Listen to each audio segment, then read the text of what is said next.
Hello traders, trader stock के इस episode में आप सभी का स्वागत है। वॉर का सिनेरियो चल रहा है, राइट। कितने दिन चलेगा कोई नहीं जानता, राइट। स्टार्टिंग में ऐसा लगता है कि हाँ शायद 2-3 दिन में या शायद 1-1.5 हफ्ते में कोई भी वॉर जो है वो जब इतने बड़ी बड़ी कंट्रीज लड़ती हैं तो शायद इससे ज़्यादा ना चले। लेकिन स्टार्ट तो हो जाती है वॉर, लेकिन उसका एंड कब होगा किसी को कुछ नहीं पता। फिलहाल सिनेरियो ऐसा है कि कब जाकर के हमें मार्केट में स्टेबिलिटी देखने को मिलेगी, इस चीज़ के लिए हमेशा एक अनसर्टेनिटी पिछले 3-4 सालों से बनी हुई है, वो अभी भी है। कोविड के बाद में जो रैली हम लोगों ने देखी थी, जो कि हम देख रहे हैं कि करीब सितंबर 2024 के बाद से हमें मार्केट में एक अच्छी खासी सेलिंग और प्रॉफिट बुकिंग का दौर दिखाई दिया। हालांकि इसके बावजूद भी हमने देखा अपने मार्केट में कि मार्केट ने नए लाइफ टाइम हाई भी बनाए। बट स्टॉक्स की अगर हम लोग बात करें तो कोई खास परफॉर्मेंस हमें स्टॉक्स के अंदर दिखाई नहीं दी है, स्पेशली जब से एफआईआईस की सेलिंग स्टार्ट हुई है, यानी कि सितंबर 2024 से, राइट। ये मेरे सामने ना डाउ जोन्स का चार्ट है। तो मार्केट में आखिर चल क्या रहा है ना, उसका एनालिसिस अपने मार्केट में आने से पहले एक बार हम लोग यूएस के मार्केट को भी देखेंगे कि आखिर वहाँ पे चल क्या रहा है। हमने यहाँ पे जो रैली देखी है, ये रैली देखी है, देखिए इस फेस को भी ध्यान करो। ये कौन सा दिन है यहाँ पे, 3 एंड 4 अप्रैल, यानी कि ये वो समय है जब ट्रम्प ने पूरी दुनिया पे टैरिफ का अनाउंसमेंट किया था। तो हमें यहाँ पे एक अच्छा खासा करेक्शन देखने को मिला था। उसके बाद से फिर एक अच्छी खासी शार्प रैली हमें यहाँ से देखने को मिली। हमें क्या करना है ना, ये जो रैली यहाँ पे हुई है, इस रैली पे ही हमें थोड़ा सा यहाँ पे अपने आप को फोकस लेके आना है। क्या करेंगे हम, यहाँ पे इस तरीके से ट्रेंड लाइन ड्रॉ करेंगे ऐसे, राइट। इसको थोड़ा सा हम यहाँ पे एक्सटेंड कर देते हैं। तो क्या देखने को मिला, रैली आई और हमें यहाँ पे continuous higher high higher lows के फॉर्मेशन दिखाई दिए। लेकिन ये जो भी रैली हमें यहाँ पे दिखाई दे रही है, ये जो स्टीपनेस है, ये जो यहाँ पे स्लोप है, थोड़ा सा इस पर ध्यान देंगे तो क्या देखने को मिल रहा है कि स्लोप ना, जो अगर ये फास्ट होता, अगर ये तेज होना, अगर इसको ऊपर तेजी से जाना होता तो ये स्लोप की डायरेक्शन कुछ हमें कुछ और दिखाई देती है। अगर मैं यहाँ पे ट्रेंड एंगल की बात करूँ ना, इस हिसाब से, राइट, अगर ये इसी डायरेक्शन में ऐसे जा रहा है तो इसके गिरने के चांसेस बनेंगे। मतलब अगर आप किसी बॉल को अगर पर्टिकुलर एक अच्छे एंगल पर भेज रहे हो तो शायद ये और ऊपर जाए, राइट। या फिर थोड़े टाइम तक यहाँ पे एक पर्टिकुलर एंगल पे जाने के बाद अगर इसने एंगल तेज किया तो ये ऐसे बढ़ सकता है। लेकिन यहाँ पे हमें क्या देखने को मिल रहा है कि एक जो एंगल इसने पकड़ा हुआ है, ये सेम उसी रेट से धीरे धीरे धीरे धीरे धीरे धीरे ये ऊपर बढ़ता जा रहा है।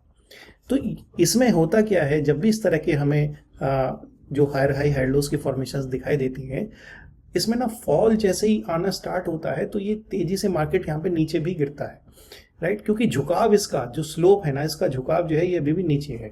मतलब क्या है कहने का, थोड़ा सा इसमें साइंस भी हम लोग यूज कर रहे हैं, क्योंकि टेक्निकल है तो थोड़ा टेक्निकल पे ही जाएंगे, राइट। तो क्या हमें यहाँ से देखने को मिल रहा है कि डाउन साइड जो है, जो प्रॉफिट बुकिंग आ रही है ना, वो तेज आ रही है, राइट। वहां से रिवर्सल आ रहा है लेकिन धीरे धीरे धीरे, और आप प्रॉफिट बुकिंग देखेंगे तो वो तेज दिखाई देंगी, राइट। और यहाँ पे ये जो बड़ी बुलिश कैंडल आई है, उसके बाद से तो आप देखेंगे कि लगातार इसके अंदर प्रॉफिट बुकिंग हमें दिखाई दे रही है। तो ये जो प्रॉफिट बुकिंग है, ये इस मोमेंटम को, अपसाइड का ये जो मोमेंटम है, इसको नीचे बार बार ड्रैग करे जा रहा है, राइट। तो ये जो स्लोप है, ये हमें बहुत समय से ये थोड़ा इंडिकेशन तो दे ही रहा था कि मार्केट में स्ट्रेंथ नहीं है, आर्टिफिशियली इसको ऊपर लेके जाया जा रहा है, राइट। बट वैसे ओवरऑल मार्केट में स्ट्रेंथ नहीं है। सेम चीज अगर अपने इंडियन मार्केट में भी आप देखोगे तो वहां भी आपको ये चीज कुछ ऑब्जर्व होगी, राइट, कि मार्केट भले ही यहाँ से ऊपर जा रहा था, राइट, मार्केट भले ही यहाँ से हम देखेंगे कि यही अप्रैल का समय और उसके बाद से बड़े गैप डाउन के बाद मार्केट भले ही यहाँ से ऊपर जा रहा है और मार्केट ने नए लाइफ टाइम हाई की तरफ भी यहाँ से गया, बट हर बार आपको गिरावट का दौर जो है ना, ये शार्प दिखाई दे रहा है। तो स्ट्रेंथ नहीं थी मार्केट में। ये जो रिवर्सल आया उसके बाद से जो मार्केट ऊपर भी गया है, बट स्ट्रेंथ नहीं थी कि और यहाँ से नए लाइफ टाइम हाई की तरफ, कि यहाँ से 26,500 को ब्रेकआउट करे, 27,000 जाए, 28,000 जाए, ऐसा स्ट्रेंथ मार्केट में इस प्राइजेक्शन में कहीं भी दिखाई नहीं दे रहा। तो यूएस का जो मार्केट है, वहां से हमें जो इंडिकेशन मिल रहे थे, वैसा ही कुछ हमें इंडियन मार्केट में भी और ओवरऑल वर्ल्ड के किसी भी मार्केट में अगर हम लोग जाके देखेंगे तो ऐसा ही कुछ सिनारियो हमें देखने को मिल रहा था। तो अलर्ट तो हमें ऐसा ही, मार्केट ऐसे ही अलर्ट देता है, अलर्ट तो मिल रहे थे। और इसी इंडिकेशंस को हमें ना समझना चाहिए कि कई बार जब ये रैली आती हैं इस तरह की बीच बीच में, तो हमें लगता है कि हाँ मार्केट शायद अब यहाँ से ब्रेकआउट करके और भी ऊपर के हाई बनाएगा। लेकिन इंपॉर्टेंट होना चाहिए कि ये जो ब्रेकआउट जो किया है, ये जो ब्रेकआउट है, ये जो हाई बनाया था, इसका ब्रेकआउट टिकाऊ होना चाहिए, मार्केट यहाँ रुकना चाहिए। एक या दो कैंडल से ज़्यादा मार्केट यहाँ पे इसके ऊपर नहीं रुक रहा है, राइट। तो इससे क्या पता चल रहा है कि पर्टिकुलर लेवल्स पे जाकर के वहां से शार्प आपको फॉल या प्रॉफिट बुकिंग दिखाई दे रही थी, राइट। अब ये जो सिनारियो यहाँ पे बना हुआ है, तो सपोर्ट लेवल कैसे कैसे आपके बन सकते हैं, कहाँ कहाँ पे मार्केट यहाँ से नीचे जा सकता है। देखिए वॉर लाइक सिनारियो में मार्केट में एक चीज का हमें ध्यान रखना है कि इवन इंट्राडे में, रनिंग में भी कोई भी इंफॉर्मेशन आती है, कोई भी न्यूज आती है, कई बार वो न्यूज सही भी हो सकती है, कई बार वो इंटेंशनली मार्केट में फ्लोट भी की जाती है, सो दैट मार्केट में यहाँ से एक बाउंस देखने को मिले या शार्प फॉल देखने को मिले, राइट। तो ऐसा ही कुछ हमने यहाँ पे अगर मैं बात करूँ तो ऑब्जर्व किया था यहाँ पे थर्सडे के दिन में, जहाँ पे मार्केट गैप डाउन होने के बाद में नीचे गया, फिर एक शार्प रिवर्सल यहाँ से आया और एक बार को ओवरऑल मार्केट पूरा ग्रीन हो गया था और ऐसा भी फीलिंग आने लगी थी शायद मार्केट यहाँ से अब गैप फिल करने की तरफ, यानी 25,000 के और इसके ऊपर भी लेवल हमें दिखाने वाला है। क्यों? क्योंकि न्यूज इस तरीके से फ्लोट की जाती है ड्यूरिंग द मार्केट आवर्स, क्या कि शायद ईरान जो है वो अब यूएस के सामने सरेंडर करने को तैयार है, वो अपना न्यूक्लियर प्रोग्राम सरेंडर करने वाला है, राइट। बट जैसे ही मार्केट बंद होता है, खत्म होता है, शाम को न्यूज टोटल फेक निकलती है कि ऐसा कुछ नहीं हुआ है। तो इस तरह का सिनारियो में इस तरह की इंफॉर्मेशंस फ्लोट होती हैं। तो क्या करना चाहिए as a trader? As a trader हमें अपनी ट्रेडिंग पोजीशन बहुत हल्की रखनी है, ठीक है। और साथ ही साथ हमें इस बात का भी हमें यहाँ पे ध्यान रखना है कि जो वॉलेटिलिटी है मार्केट की, ये बहुत ज़्यादा होगी, यानी कि 200, 250, 300 पॉइंट के अगर हम लोग फॉल देख रहे हैं तो ये पलट के सडनली एक कैंडल में भी या दो कैंडल में भी आपको ये रिवर्सल होते हुए भी दिखाई देगा। इतने फास्ट मूवमेंट होते हैं कि आप शायद अपनी पोजीशन में स्टक हो जाओ, आपको जितना प्रॉफिट दिख रहा है उतना थोड़ी देर बाद में आपको लॉस भी दिखाई देना शुरू हो जाए। तो जब भी इस तरह का सिनारियो होता है, वॉर लाइक सिनारियो, तो अपने आप की अपनी पोजीशंस को थोड़ा हल्का ही रखो, लाइट ही रखना है। तो यहाँ जो सिनारियो गिफ्ट निफ्टी का भी बन रहा है या फिर डाउ जोन्स ने अभी हमें कल के दिन यानी फ्राइडे के दिन का क्लोजिंग दिखाया, वो ऑलमोस्ट 1% डाउन ही है। सेम ऐसे ही हमें गिफ्ट निफ्टी का भी सिनारियो देखने को मिल रहा है कि ये भी यहाँ पे 1% हमें डाउन ही दिखा रहा है प्राइस एक्शन, राइट। हाँ, ये प्राइस एक्शन हमें अगर आप देखेंगे तो इसके अंदर भी अच्छा खासा यहाँ पे डाउन साइड दिख रहा है। तो प्राइस मंडे को कैसे खुलने वाला है, ऑटोमेटिकली आप अंदाजा लगा सकते हो कि गैप डाउन एक मिलने वाला है, राइट। फिर हमें क्या यहाँ पे प्लान करना चाहिए? फर्स्ट, पैनिक नहीं करना है, ओके, पैनिक नहीं करना है। हाँ, मार्केट यहाँ पे कैसा अप्रोच हम लोग बना सकते हैं? तो अप्रोच बनाने के लिए ना सिंपली मार्केट को थोड़ा बड़े टाइम फ्रेम पे देखो और देखो कर क्या रहा है मार्केट। मैं यहाँ से फिबोनाची टूल को हटा देता हूँ और फिर आपको देखता है कैसा है। ये हाई लगा, फिर lower high, lower high, lower high, और पिछले 3-4 दिनों से मार्केट यहाँ पे एक रेंज में है। ये रेंज भी क्या दिख रही है? ये कैंडल का हाई लगा दो और ये कैंडल का इधर यहाँ पे ऐसे करके लो लगा दो। तो ये इसके अंदर अभी 1, 2, 3 कैंडल बन रही हैं। हो सकता है हमें मंडे को एक कैंडल फिर से यहाँ पे नीचे दिखाई दे जाए, लेकिन क्या वो इसका लो तोड़ता है तो और नीचे की साइड हमें डाउन साइड दिखाई देगी। अगर नहीं तो क्या ये यहाँ से रिवर्सल दिखा सकता है? ये सारा डेटा एनालाइज कब होगा? जब मार्केट ओपन होगा। साथ ही साथ आप यहाँ पे ऑप्शन चेन के डेटा को भी देखो, पीसीआर को भी देखो, पीसीआर से भी इंडिकेशन मिलने लगते हैं, राइट। तो मार्केट ओवरऑल कैसा है? ये 3 दिन का जो मार्केट है ये हमें बता रहा है कि मार्केट यहाँ से एक रेंज बाउंड है। लेकिन क्या मार्केट यहाँ से बुलिश बनेगा? ये कहना जल्दबाजी है। क्या मार्केट ने यहाँ पे बॉटम बना दिया? ये कहना भी जल्दबाजी है, राइट। जनरली जब तक ये वॉर चल रहा है, कभी भी किसी टाइम भी जब भी कोई बड़ा इंसिडेंट होगा, कभी भी कोई ये वॉर और इंटेंसिफाई होती है, तो हमें यहाँ से फिर और डाउनसाइड देखने को मिल सकती है। जैसा कि कुछ हम लोग यहाँ पे न्यूज़ पे अगर फोकस करें तो यहाँ पे क्या दिख रहा है? हम लोग मनी कंट्रोल पे जाएंगे, राइट। तो यहाँ पे तेहरान में अब एयर स्ट्राइक्स बढ़ी हैं। कल के दिन में फ्राइडे एंड आज सैटरडे है, यहाँ पे एयर स्ट्राइक्स जो है वो और ज़्यादा हुई हैं, इंटेंसिफाई हुई हैं, राइट। तो यानी वॉर का जो स्केल है ना वो यहाँ पे बढ़ रहा है, ठीक है। तो हमें थोड़ा सा अब यहाँ पे अलर्ट रहना है। किस चीज के लिए? अपसाइड के लिए, बुलिश के लिए। ठीक है ना। तो क्या हम लोग यहाँ पे सेल पोजीशन बनाए, तो वो अगर आपको अपने लेवल पे ध्यान रखना है कि मार्केट अगर उन लेवल्स पे आता है और वहां से रिवर्सल लेता है तो फिर हम लोग यहाँ से सेल के लिए पोजीशन बनाएंगे, क्योंकि जनरली गैप डाउन में भी मार्केट में रिवर्सल हमें देखने को मिल रहे हैं। हम लोग यहाँ पे निफ्टी के चार्ट को देखेंगे तो जब भी कभी गैप डाउन हो रहा है तो यहाँ से रिवर्सल भी आ रहे हैं, गैप डाउन हो रहा है फिर रिवर्सल आ रहे हैं। तो इस वजह से अगर आप गैप डाउन में ही जल्दबाजी करते हो सेलिंग करने के लिए और वहां से फिर रिवर्सल आता है तो ये आपका स्टॉप लॉस भी लेके जाएगा, राइट। तो हमें थोड़ा सा सावधानी के साथ पेशेंस रखते हुए यहाँ पे अपनी पोजीशंस को बनाना चाहिए। ये हो गया निफ्टी की बात करें बैंक निफ्टी की, तो बैंक निफ्टी ने अपने आप को काफी हद तक कंट्रोल करके रखा हुआ था, कोई बड़ी गिरावट नहीं दिखा रहा था। लेकिन पिछले 2-3 दिनों से जब से बैंक निफ्टी ने 60,000 का लेवल ब्रेक डाउन किया है, अब इसके अंदर गिरावट तेजी से बढ़ गई है। तो सपोर्ट लेवल हम लोगों ने जैसे ट्रेंड लाइन हम लोगों ने सीखी हुई है, मार्क की हुई है, तो उसी हिसाब से एक सपोर्ट लेवल के पास में बैंक निफ्टी आया है। व्हाट नेक्स्ट, हो सकता है बैंक निफ्टी और नीचे के लेवल दिखा दे तो और भी हम यहाँ पे सपोर्ट लेवल मार्क कर सकते हैं, राइट। लेकिन यहाँ support level and resistance level mark करने से पहले मैं एक बार ना डाउ जोन्स पे फिर से आऊंगा और यहाँ पे मुझे आप लोगों को एक चीज दिखाना है कि क्या डाउ जोन्स के अंदर या यूएस मार्केट में ये गिरावट अब यहाँ पे रुकने वाली है या ये और बढ़ेगी। देखिए बहुत सारे सपोर्ट लेवल है, बट इंपॉर्टेंट क्या है, ये लेवल जो कि है 45,000 का लेवल। अभी भी यहां से 2,500 पॉइंट का फॉल हमें डाउ जोन्स में देखने को मिल सकता है। एक अच्छा खासा स्ट्रॉन्ग सपोर्ट लेवल यहां हमें डाउ जोन्स में दिखाई देगा। तो डाउ जोन्स अगर 2,500 पॉइंट नीचे आता है, राइट, यानी कि यहां से 5-6% की और गिरावट डाउ जोन्स में दिख रही है, तो अपने मार्केट में भी फिर हमें अलर्ट रहना है, ठीक है।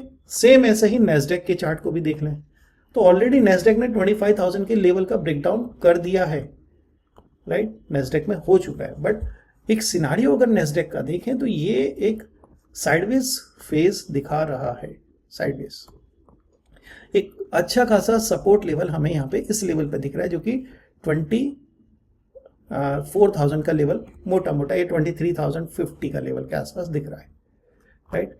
इसका अगर ब्रेकडाउन करता है तो नीचे मल्टीपल सपोर्ट है, बट स्ट्रॉन्ग सपोर्ट लेवल फिर हमें यहां इस लेवल पे ही दिखाई देगा जो कि आप देख सकते हो नेस्डेक के अंदर 22,000 के लेवल पे, 22,200 पे। तो क्या नेस्डेक में और गिरावट आ सकती है? तो अगर डाउ जोन्स में 5-6% की गिरावट आ सकती है तो नेस्डेक में भी आ सकती है, बिल्कुल। ये वॉर जितना लंबा खिंचेगा प्रॉब्लम फाइनेंशियल मार्केट्स में बनी रहेगी। ऐसे में क्या करें, सर हमारा प्रॉफिट जा रहा है, प्रॉफिट निकल रहा है, तो देखो भैया आप अकेले नहीं हो जिसके प्रॉफिट जा रहे हैं, सभी के पोर्टफोलियो रेड हैं, राइट। चाहे कोई भी इंस्टीट्यूशन हो, चाहे कोई भी हो, कोई भी इस समय कोई अच्छे खासे प्रॉफिट में नहीं बैठा है, प्रॉफिट निकल रहे हैं या फिर अगर नए नए किसी के पोर्टफोलियो बना है तो वो रेड में है। क्या कर सकते हैं यहाँ पे, अगर हम लोग प्रोटेक्शन लेने जाएं, हैज करने जाएं, करो, बिल्कुल करो, लेकिन ये चीजों का भी ध्यान रखो कि आप पूरी तरीके से यहाँ पे प्रोटेक्शन नहीं दे पाओगे। ऐसा नहीं होगा कि जितना आप यहाँ पे लॉस देख रहे हो पूरा का पूरा रिकवर हो जाए, कुछ रिकवर हो सकता है, बट जैसे जैसे ये वॉर की इंटेंसिटी कम होगी, सॉल्यूशंस की तरफ बढ़ेंगे, कभी ना कभी तो ईरान शायद सरेंडर करेगा, उसकी फोर्सेस सरेंडर करेंगी, और जैसे ही वहां से ये सिम्टम मिलने स्टार्ट होंगे तो ये कभी भी हो सकता है, शायद 2-4 दिन में भी हो जाए, शायद 2-4 हफ्तों में भी हो जाए, शायद 2-4 महीने भी लग जाए, वहां से फिर हमें एक रिवर्सल दिखाई देना स्टार्ट होगा। तो थोड़ा पेन है मार्केट में जो अभी हमें लेना पड़ेगा, तो मेंटली हमें तैयार रहना है, राइट। अब क्या कर सकते हैं, क्या हमें नया इन्वेस्टमेंट करना चाहिए? अच्छा समय आ रहा है, मतलब मार्केट में अगर हमें अभी और इन्वेस्टमेंट अपना डालना है ना, तो हमें अच्छी अच्छी कंपनियों के शेयर्स अब डिस्काउंट प्राइस पे यानी कम प्राइस पे मिलने यहाँ से स्टार्ट होने वाले हैं। तो इन चीज़ों का भी हमें यहाँ से ध्यान रखना है। ओवरऑल मार्केट में देखो तो आईटी सेक्टर के अंदर ऑलरेडी गिरावट बढ़ी हुई है, काफ़ी ज़्यादा है, क्या और आ सकती है, रिवर्सल दिखा रहा है 2-3 दिन से। बी कॉशियस, बी अलर्ट, अगर नेस्डेक टूटता है तो भैया अपना आईटी सेक्टर भी और नीचे आ सकता है, राइट। इसके अंदर भी हमें यहाँ से गिरावटें देख सकती हैं, किसी तरह की रिकमेंडेशन नहीं है, लेकिन फिर भी एनालिसिस जो है, ये चार्ट जो जिस तरीके से बता रहा है वो यही है भैया, थोड़ा सा भी हमें जल्दबाजी होगा ये कहना कि किसी सेक्टर के अंदर बॉटम बन गया या मार्केट में बॉटम बन गया, राइट। अब हम लोग चलते हैं कमोडिटी की तरफ कि कमोडिटी में आखिर क्या चल रहा है। क्रूड ऑयल देखो भैया, 91 डॉलर पे भी आ गया है। ये हमने यहाँ पे ट्रेंड दिखाया था आपको कि अगर इसका ब्रेकआउट होता है तो हमें यहाँ से बड़े मूवमेंट दिखाई देंगे। अब व्हाट नेक्स्ट, 2022 ये है रशिया यूक्रेन वॉर का हाई, राइट, जहां पे 10,000 का लेवल टच किया था। अब क्या है सिनेरियो, तो देखिए 8,000 के लेवल के ऊपर क्रूड ऑयल चल रहा है, 8,887, ये लेवल को जरा यहाँ पे ध्यान में रखो फिबोनाची के हिसाब से, है ना, 78% का रिट्रेसमेंट है, राइट। फिर अगर इसका ब्रेकआउट करता है तो फिर भैया हमें फिर यहाँ पे दोबारा से दिख सकता है क्रूड ऑयल, लेकिन फिलहाल हमें 62% के ऊपर है, 78 के नज़दीक है। तो इस तरीके से आप यहाँ पे क्रूड ऑयल के अंदर आने वाले दिनों में शायद मंडे या ट्यूसडे में नए लेवल्स यहाँ पे देखने को आपको मिल सकते हैं। बात करेंगे यहाँ नेचुरल गैस की, तो काफ़ी शार्प रिवर्सल हमें नेचुरल गैस के अंदर भी देखने को मिला है। तो क्या ये यहाँ से तेजी और बढ़ सकती है? तो नेचुरल गैस में भी आप इस पैटर्न को ध्यान में रखो। ये पैटर्न हम सभी लोग जानते हैं क्या कहते हैं इसको, तो और ऊपर जा सकता है बिल्कुल। यहाँ से नेचुरल गैस के अंदर पॉसिबिलिटी है। अगर देखो पॉसिबिलिटी होना और सिनारियो के हिसाब से रिएक्शन आना वो एक अलग है। जैसे अभी वॉर जितना ज़्यादा इंटेंसिफाई हो रहा है तो इनके अंदर मोमेंटम आ रहा है, बट वॉर की इंटेंसिटी अगर लूज होनी शुरू हुई तो इनके अंदर शार्प प्रॉफिट बुकिंग भी आएगी। सो बी कॉशियस, ओवर एक्सपोजर नहीं बनाना है, राइट। तो इन चीज़ों के लिए हमें जो है अपने आप को तैयार रखना है। बात करेंगे यहाँ पे फिर अगर हम लोग सिल्वर की बात करें तो सेम चीज़ हमें सिल्वर में भी देखने को मिल रही है। अब आप कहेंगे सर वॉर चल रहा है सिल्वर क्यों नहीं बढ़ रहा है? तो भैया gold and silver precious metal है। लोग कब खरीदते हैं इनको? तब खरीदते हैं जब कुछ अनसर्टेनिटी होती है, कुछ अनिश्चितता होती है, कुछ उन्हें डर होता है कि हमारा जो सेविंग है वो किसी तरीके से खतरे में ना आ जाए, चलो हम लोग गोल्ड सिल्वर ले लेते हैं। लेकिन अभी अगर डॉलर इंडेक्स के अंदर तेजी आई है, डॉलर इंडेक्स फिर से 99 की तरफ गया है, 100 की तरफ जा रहा है, तो इसका मतलब क्या है? डॉलर के अंदर स्ट्रेंथ आ रही है। और डॉलर में स्ट्रेंथ आने का मतलब है कि पैसा फिर से पूरी दुनिया में जो अभी इन्वेस्टमेंट है वो फिर से डॉलर की तरफ शिफ्ट हो रहा है। तो जब अगर इस तरह का सिनारियो बनता है तो आपको यहाँ पे क्या देखने को मिलेगा कि जो प्रीशियस मेटल है वहां पे थोड़ा आपको जो ग्रोथ है वो रुकती हुई दिखाई देती है। ऐसा नहीं प्रॉफिट बुकिंग आ जाएगी यहाँ, बट ग्रोथ रुक भी जाती है, एक रेंज में आ जाता है। सेम ऐसे आप यहाँ पे गोल्ड को भी देखेंगे, राइट। ऊपर भी जा रहा है तो प्रॉफिट बुकिंग भी आपको देखने को मिलेगी, नीचे खुलता है तो ऊपर आपको जाते हुए दिखाई देगा। तो एक रेंज में यहाँ पे प्राइस एक्शंस इनके यहाँ पे देखने को मिल रहे हैं और आगे भी देखने को मिलते रहेंगे गोल्ड एंड सिल्वर के अंदर। तो अगर गोल्ड एंड सिल्वर आप लोग ट्रेड कर रहे हो तो मैंने लास्ट टाइम भी आपको बताया था, लास्ट वीडियो को जाके चाहे देखना दोबारा से, कि डॉलर इंडेक्स पे निगाह बना के रखो कि क्या चल रहा है डॉलर इंडेक्स में, राइट। एक और हम लोग बार फिर से चलते हैं मनी कंट्रोल पे, जहाँ पे कुछ इंपॉर्टेंट न्यूज़ पे हम लोग यहाँ पे ध्यान रखेंगे। हमने ऑलरेडी देख लिया है। अब इंडिया को फिर से यूएस फिर से अपने बदमाशी कर रहा है कि हमने बोल दिया इंडिया को कि 1 महीना आप रशिया से ऑयल ले सकते हो। हालांकि इंडिया ने रशिया से ऑयल लेना कभी बंद किया ही नहीं था, ना इनके कहने से हम लेते हैं ना इनके कहने से हम रोकते हैं। ठीक है, उनकी अपनी डोमेस्टिक पॉलिटिक्स है जिसको वो लोग, या अपना ईगो मसाज वो लोग करते रहते हैं इस तरह की बातें करके, तो कोई फर्क नहीं पड़ता है। ट्रंप ने डिमांड किया है ईरान को कि भैया अनकंडीशनल सरेंडर करना पड़ेगा, हमारे सामने कंडीशंस मत लेके आओ कि अगर आप ऐसा ऐसा करोगे तब हम अपने न्यूक्लियर प्रोग्राम को छोड़ देंगे, आप ऐसा ऐसा करोगे तो फिर हम लोग ये हमास को और इन सबको जो है सपोर्ट देना बंद करेंगे। इस तरह की डिमांड नहीं, बिल्कुल टोटल सरेंडर करना है, राइट। और धीरे धीरे जैसे जैसे वॉर लंबा चलेगा तो ये सिचुएशन बन भी सकती है, राइट। तो साथ ही साथ की न्यूज़ तो ठीक है, सारी वॉर से रिलेटेड ही है, बट एक जो डेटा हमें यहाँ पे देखना है वो यहाँ पे FIIs DIS की एक्टिविटी का है। मार्च में अभी तक FIIs ने 21,831 करोड़ एग्जिट किया है, कंटिन्यूस आप देख सकते हो यहाँ पे एग्जिट ही है। और अपोजिट में 32,786 DIS ने बाई किया है। अगर बाय ज्यादा हुआ है, सेलिंग कम हुआ है, तो इसका मतलब क्या है? सर फिर क्यों मार्केट इतना गिर रहा है? तो क्वेश्चन आना चाहिए क्यों इतना गिरा है। तो ये जो सेलिंग है ये लार्ज कैप से ज्यादा हो रही है, ये जो बाइंग है ये हो सकता है कि large cap, mid cap, small cap और अदर सेक्टर्स की में जो है इनका इन्वेस्टमेंट ज़्यादा आ रहा हो, राइट। तो मार्केट अगर रुक भी रहा है, जैसे हम लोग पिछले 2-3 दिनों से देख रहे हैं कि रिलायंस के अंदर एक अच्छा खासा पुल बैक हमें देखने को मिला, आईटी सेक्टर में हमें पुल बैक देखने को मिला। तो जब भी कभी इस तरह का सिनारियो है जहां पे रिलायंस है या आईटी सेक्टर है जो कि हैवी वेट है, उनके अंदर पुल बैक है, तो मार्केट निफ्टी यहां से गिर नहीं रहा था। हालांकि कल के दिन लास्ट 1 आवर में निफ्टी के अंदर गिरावट आई, अदरवाइज इससे पहले निफ्टी यहाँ पे 25,000 या 24,500 600 इस लेवल पे फ्लोट कर रहा था, राइट। तो वो किस वजह से, क्योंकि बाइंग भी आ रही थी और रिलायंस यहाँ पे और आईटी सेक्टर यहाँ पे सपोर्ट दे रहे थे, ठीक है। तो ये सेलिंग क्या और इंटेंसिफाई होगी, क्या ये और निकलेगी, तो आगे आने वाला समय बताएगा। हाँ, वैसे चांसेस पूरे हैं, आप ये मान के चलो कि ये आउटफ्लो अभी यहाँ पे और बना रहेगा। और अगर ऐसा रहता है तो हमारा जो करेंसी है यूएसडी INR, इसके अंदर भैया गिरावट हमें और देखने को मिलेगी। ऑलरेडी ये ऑलमोस्ट 91.90 पे है, 92 टच कर ही रहा है, ऑलरेडी एक बार कर चुका है। तो जितना यहाँ पे आउटफ्लो यहाँ पे FIS का बना रहेगा, जितना वो डॉलर यहाँ से लेके जाएंगे, ओके, उतना यहाँ पे हमारी करेंसी के अंदर और गिरावट हमें यहाँ से देखने को मिलेगी। तो इसी सिनारियो को ध्यान में रखते हुए अगर ऐसा होता है तो हो सकता है कि बैंकिंग सेक्टर है, फाइनेंशियल सेक्टर है और जो सेक्टर है जो कि एक्सपोर्ट ड्रिवन सेक्टर है, थोड़ा उनके अंदर भी हमें यहाँ से गिरावट का दौर दिखाई दे, राइट। तो ओवरऑल मार्केट में प्रॉफिट बुकिंग का दौर है।